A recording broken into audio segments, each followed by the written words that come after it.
Europe is on edge. Russian drones have breached NATO skies. The war in Ukraine no longer feels distant. It's pressing against Europe's borders. One side wields numbers, the other, technology. One has nuclear might, the other, global alliances. This is not just a regional standoff. It's the razor-thin line between peace and a war that could engulf the world.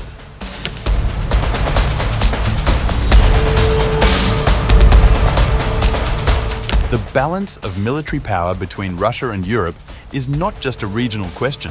It is the heartbeat of global security, peace, and the balance of power itself. Ever since Russia's full-scale invasion of Ukraine in 2022, tensions have been tightening like a noose around Europe. But now, the crisis has grown even darker. In Poland, a recent incident involving Russian drones straying into Polish territory has reignited fears across NATO's eastern flank. For many, it was not just an accident, it was a chilling reminder of how close Europe stands to a direct confrontation with Moscow. Overnight, the fragile line between deterrence and escalation has become razor-thin. As tensions simmer, we break down the military and defense differences between Russia and Europe step by step. Who truly holds the power and what that means for peace, provocation, or the terrifying possibility of outright conflict.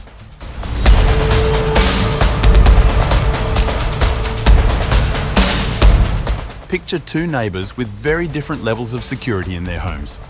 One invests heavily in locks, alarms and guards, while the other relies on fewer protections and less manpower.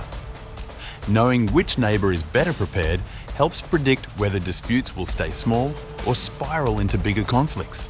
In the global context, countries rely on armies, alliances and weapons rather than locks and alarms. Russia and the European Union, along with UK, are like two giant neighbours with very different approaches to security. Understanding their balance of power is crucial to predicting future conflict or stability. Every military begins with the fundamentals: territory, people and resources. Russia is the world's largest country by land, stretching across 17 million square kilometres. But its population is relatively modest, around 146 million people. Despite its size, its economy is smaller than the EU's, limiting resources available for sustained competition. The European Union, while much smaller geographically at about 4.2 million square kilometres, is far more populous, with around 447 million people. That demographic advantage translates into a far larger pool of human capital for economic, technological, and military development. On spending, the gap is stark. Russia allocates between $126 and $145 billion annually to defence, roughly 6.3% of its total economy. That share underscores how central the military is to Moscow's priorities. The EU collectively spends about $446 billion on defence, over 3 times Russia's total. However, this figure represents just around 2% of the EU's combined economies. In short, Russia devotes a far bigger slice of its national income to the military, but Europe can outspend Moscow thanks to its much larger overall economy.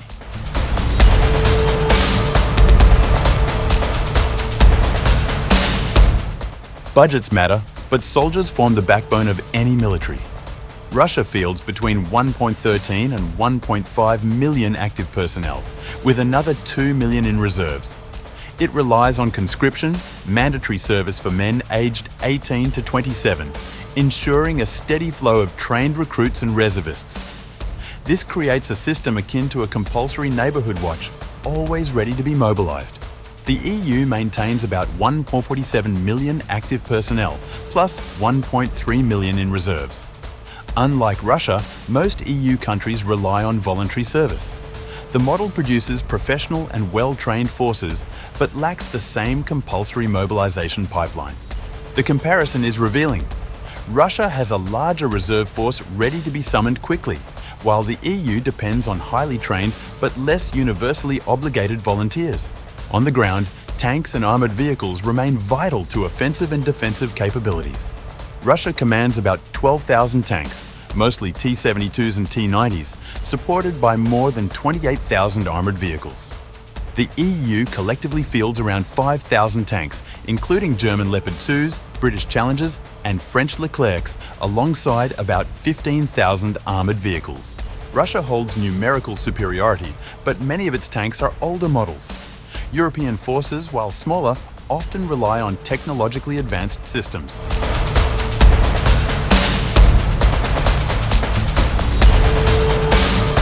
Nuclear weapons remain the most powerful deterrent in existence, the equivalent of a last resort alarm system no one dares to trigger.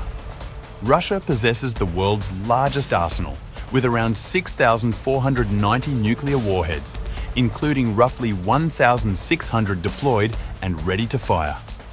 Its testing of the Tsar Bomba, the most powerful nuclear device ever detonated, underscores the symbolic weight of its arsenal. Recent developments have introduced another element to Russia's strategic posture, the Oreshnik missile. Described as a liquid hypersonic or high-speed intermediate-range ballistic missile, it is capable of carrying either conventional or nuclear warheads. The EU has far smaller nuclear forces. Only France, which has about 290 warheads, and, until Brexit, the United Kingdom, which has around 225 warheads, maintain independent arsenals. Several EU members also participate in NATO's nuclear sharing arrangements, hosting US tactical weapons on their soil. In short, Russia commands the world's largest nuclear stockpile, while Europe relies partly on its own modest arsenals, but mostly on NATO's US nuclear umbrella.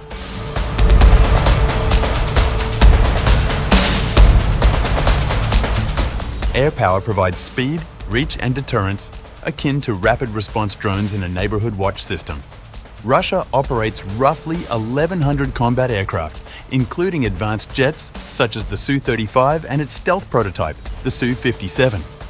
These aircraft have been tested extensively in Ukraine, though with mixed results.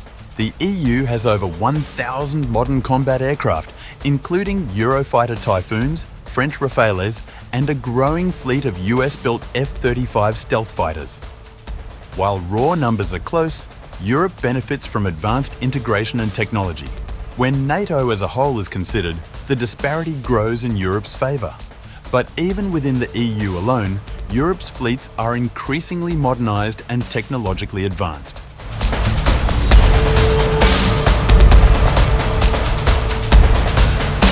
Russia's navy fields about 350 ships, with over 60 submarines, including 12 ballistic missile subs that form the backbone of its nuclear deterrent. Modern Yasen-class attack submarines carry Kalibr and Zircon cruise missiles, while older Kilo-class boats have seen heavy use in Ukraine. On the surface, frigates like the Admiral Gorshkov provide modern strike capabilities. But its lone carrier, the troubled Admiral Kuznetsov, symbolizes more weakness than strength. Russia's real focus is regional, dominating the Arctic, Black Sea and Baltic, rather than projecting power globally. The EU navies, by contrast, collectively operate around 400 ships, including more than 70 submarines.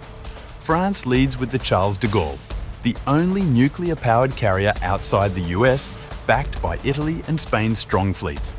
Crucially, European ships are globally active, from Mediterranean patrols to anti-piracy missions off Africa, reflecting a wider reach.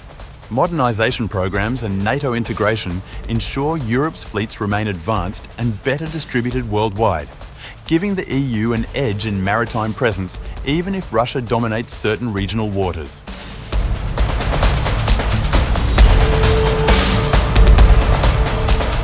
Military strength is not measured in weapons alone. Alliances and diplomatic clout shape outcomes just as decisively. Russia faces growing isolation. Sanctions, the war in Ukraine, and uneasy partnerships have weakened its influence. It leans on limited ties with countries like Iran, North Korea, and parts of the global south. The EU, by contrast, operates within a web of partnerships. Its members are embedded in NATO, the world's most powerful military alliance, backed by US capabilities. Europe, also wields significant economic leverage, using trade, aid and diplomacy to bolster its security strategy. The EU resembles a well-organised neighbourhood council, combining military spending with diplomacy to secure influence. Russia, by contrast, is increasingly acting alone.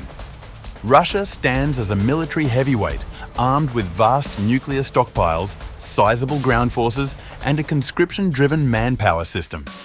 Yet, the European Union outspends Moscow, fields advanced equipment, and draws strength from NATO integration. While Russia relies on mass and deterrence, Europe leverages coordination, technology, and economic power. The real danger lies in unpredictability. Any confrontation risks rapid escalation, especially with nuclear weapons in play. Analysts suggest NATO would prevail, but the EU alone must balance modernisation with unity. Ultimately, this contest is less about numbers and more about diplomacy, deterrence, and ensuring peace over conflict.